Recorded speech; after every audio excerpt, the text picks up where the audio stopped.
go ahead and raise your hand, and then we will get going.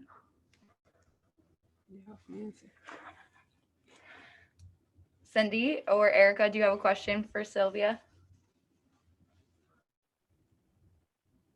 Sure, I can have a question. Hi, Sylvia. Thank you for your time. We're well aware of the championship culture of the Lynx. It's a little more obvious when you're winning, but how does that culture translate into an off streak like this? Like how would you think it would be handled differently other than winning? Thank you.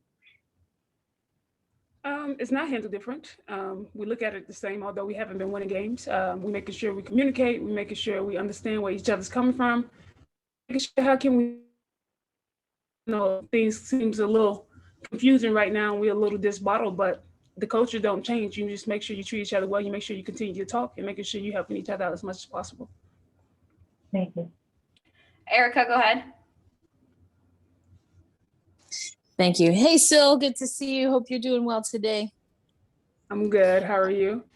I'm well. Thank you. Thank you much. I wanted to ask you to get your take on if you feel 2021 is a little bit different, given the different responsibilities that players like yourself and others have between international competition for national teams, European play, and an Olympic year. Do you see that is changing how the rosters are situated in the WNBA this season? Yeah, most definitely. For those teams who haven't made the Olympics or won't be continuing to the Olympics, you see them in the league. But for those teams who's partaking with their team in the Olympics, and so you seeing that difference. And then also with the new rule changes that we have in our new CBA 2, after a couple of years won't allow those players to have to go back and forth or be here early or, to be here late and stuff like that. So I think you'll see a change in the schedule as the years go along. And the news is official as of today that Laisha Clarendon, they are going to be joining the Lynx. And, if you look at Lay's story, it's one similar to a few players that you have on this Lynx team, as in they have had to, find their way and really find the right team in relation again to the rosters being a little bit tight.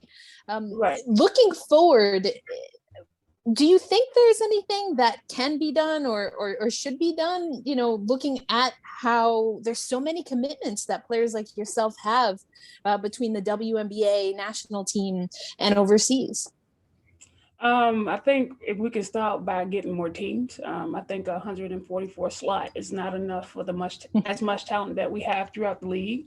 And it will get to the point where players will probably play in the league, which kind of sucks because that's what we make most of our money is overseas. So we'll probably see a couple of different changes throughout the years, but hopefully we can do better as a league and continue to add more teams. Thank you, Sil. Last question. All righty. Thank you, Sil. Thank you.